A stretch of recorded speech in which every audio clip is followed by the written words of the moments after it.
Pikir iPhone-mu aman? Merasa ekosistem tertutup Apple itu benteng yang mustahil ditembus?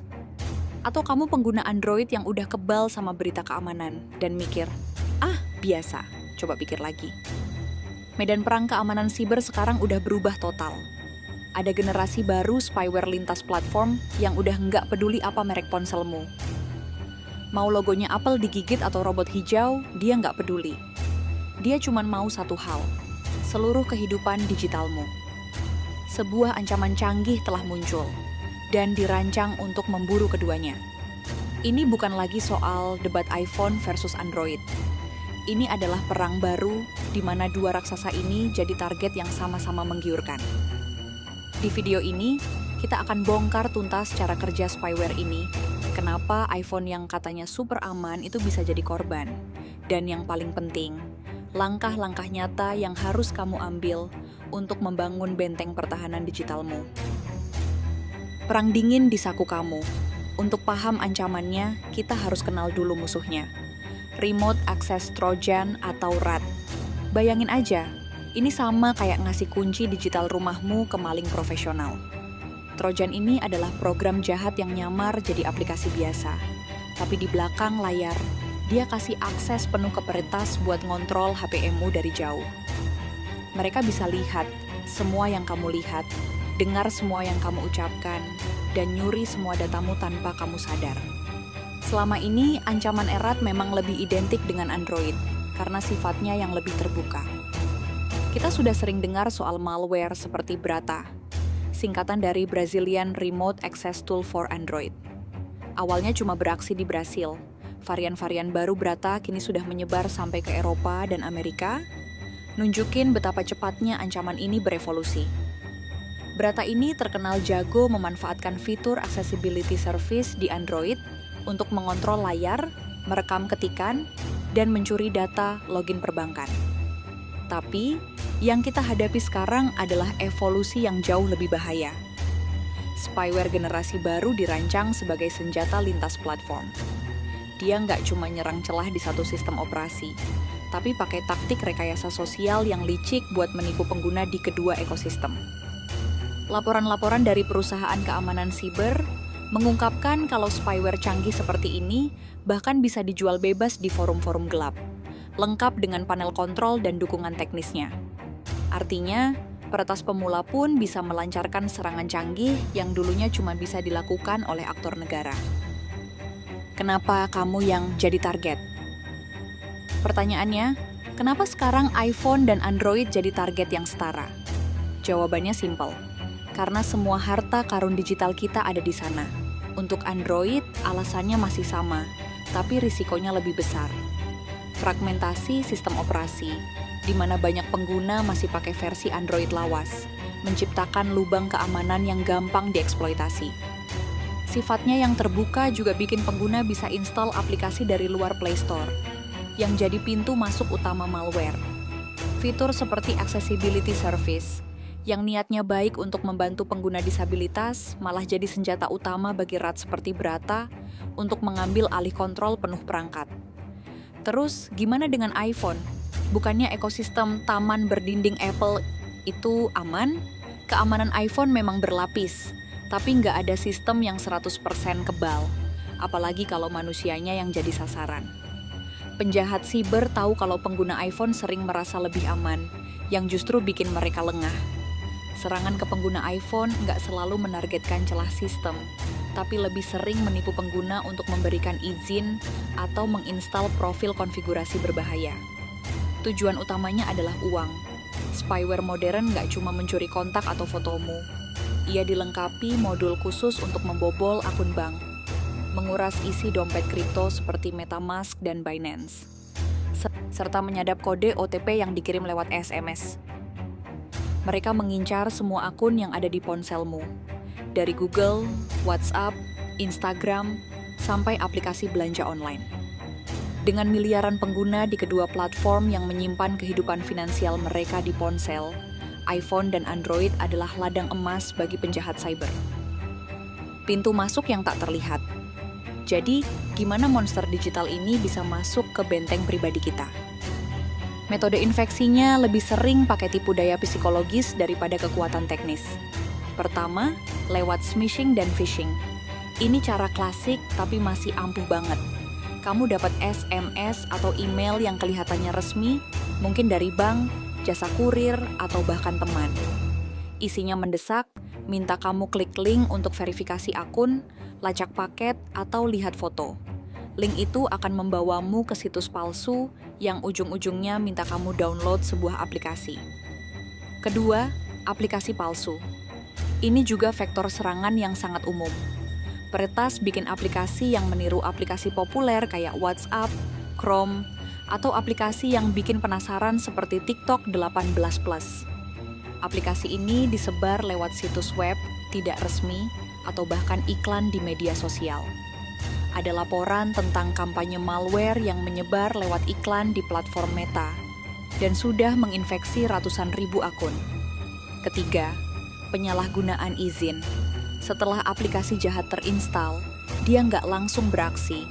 Dia bakal minta serangkaian izin yang kelihatannya nggak masuk akal. Di Android, permintaan paling bahaya adalah izin accessibility service. Dengan izin ini, aplikasi itu bisa melihat dan mengontrol layarmu, merekam semua yang kamu ketik, keylogging, dan memberikan izin-izin lain tanpa persetujuanmu. Pengguna yang nggak waspada seringkali asal klik izinkan cuma biar notifikasinya hilang. Keempat, profil konfigurasi di iOS. Buat pengguna iPhone, salah satu caranya adalah dengan meyakinkan korban untuk install profil konfigurasi berbahaya. Profil ini biasanya disamarkan sebagai sesuatu yang dibutuhkan untuk kerjaan atau untuk dapat akses ke fitur khusus. Padahal sebenarnya profil itu ngasih peretas kemampuan untuk mengelola perangkatmu dari jauh. Call to action. Gimana? Serem kan informasinya? Tapi tenang, tujuan saya bukan untuk nakut-nakutin, tapi buat membekali kamu dengan pengetahuan. Kalau kamu merasa video ini bermanfaat dan mau selangkah lebih maju dari para peretas, coba deh luangkan waktu sebentar buat tekan tombol suka dan berlangganan. Dengan begitu, kamu nggak akan ketinggalan update keamanan penting lainnya dari kami. Sekarang kita lanjut buat lihat apa aja yang bisa dilakukan spyware ini setelah berhasil masuk. Mata-mata digital di genggamanmu.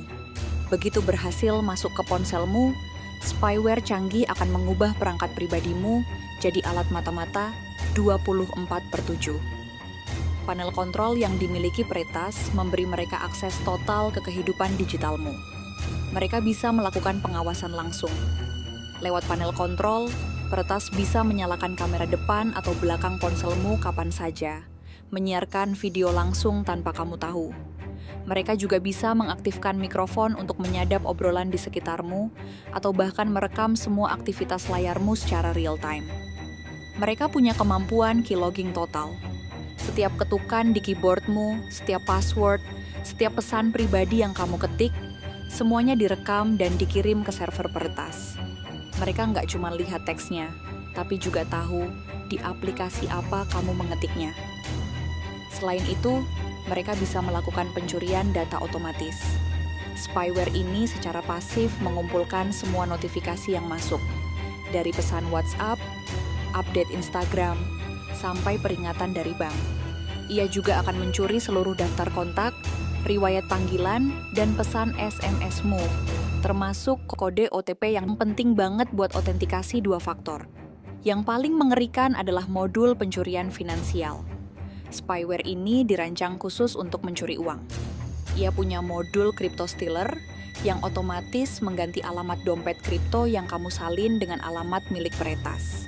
Jadi, pas kamu transfer, uangnya lari ke kantong mereka.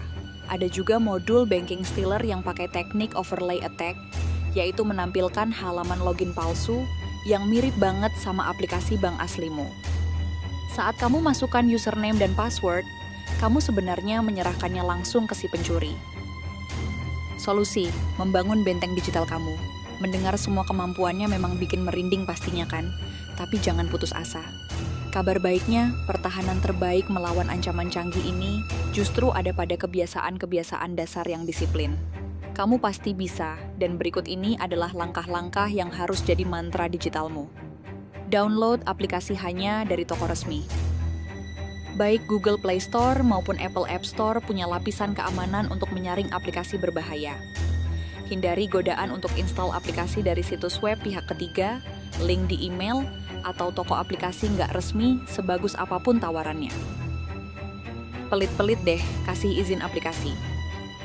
Sebelum kasih izin, tanya ke diri sendiri dulu ya. Aplikasi kalkulator ini beneran butuh akses ke mikrofon sama kontak saya? Jadilah super skeptis, terutama sama aplikasi yang minta izin accessibility service atau device administrator di Android. Kalau nggak ada alasan yang jelas dan mendesak, tolak izinnya. Selalu update software kamu. Update sistem operasi dan aplikasi seringkali berisi perbaikan keamanan penting untuk menutup celah yang ditemukan. Jangan tunda-tunda update. Aktifkan pembaruan otomatis biar perangkatmu selalu terlindungi dengan patch keamanan terbaru. Pakai aplikasi keamanan atau antivirus terpercaya. Install aplikasi antivirus dari merek ternama di ponselmu. Aplikasi ini nggak cuma memindai malware, tapi juga bisa kasih perlindungan web yang bakal ngasih peringatan. Kalau kamu nggak sengaja klik link phishing, waspada sama link mencurigakan. Diingat dengan baik ya, ini aturan emas. Jangan pernah klik link atau download lampiran dari email dan SMS yang nggak kamu duga atau kelihatan aneh. Kalau ragu, lebih baik hapus. Verifikasi langsung ke pengirimnya lewat kontak resmi, kalau pesannya kelihatannya penting. Tingkatkan autentikasi 2 faktor, 2FA. Karena spyware bisa menyadap SMS, 2FA berbasis SMS udah nggak cukup aman. Pindahlah ke metode 2FA yang pakai aplikasi authenticator seperti Google Authenticator atau Authy. Metode ini menghasilkan kode di perangkatmu sendiri dan tidak lewat jaringan SMS yang rentan disadap. Kenali tanda-tanda infeksi. Perhatikan kalau baterai ponselmu tiba-tiba jadi boros banget. Walau sekarang ternyata sudah ada malware dan RAT baru yang gak borosin baterai sekalipun, penggunaan data internet melonjak drastis tanpa alasan. Atau performa ponsel jadi super lambat. Kalau kamu lihat ada aplikasi yang nggak pernah kamu install muncul di ponsel, segera lakukan pemindaian penuh dengan antivirus. Kesimpulan, perang antara peretas dan pengguna nggak akan pernah selesai. Ancaman seperti Brata dan spyware lintas platform generasi baru adalah bukti bahwa lanskap keamanan terus berubah, dan nggak ada satupun platform yang bisa kasih jaminan keamanan mutlak. Mau kamu tim iPhone atau tim Android, kita semua ada di medan pertempuran yang sama. Kunci kemenangan kita bukan dengan mengandalkan merek ponsel, tapi dengan membangun kebiasaan digital yang cerdas dan waspada. Ingat langkah-langkah yang sudah kita bahas. Download dari sumber resmi, periksa izin aplikasi, selalu update perangkat, pakai antivirus, waspada phishing, dan perkuat 2FA. Ponselmu adalah gerbang menuju dunia digitalmu. Pastikan cuma kamu yang pegang kuncinya. Tetap waspada, tetap teredukasi. Sebagai penutup, terima kasih ya sudah nonton. Kalau video ini membuka matamu tentang keamanan seluler, bagikan ke teman dan keluargamu. Jangan lupa untuk berlangganan dan nyalakan notifikasinya, supaya kamu selalu dapat info terbaru untuk melindungi kehidupan digitalmu. Sampai jumpa di video berikutnya.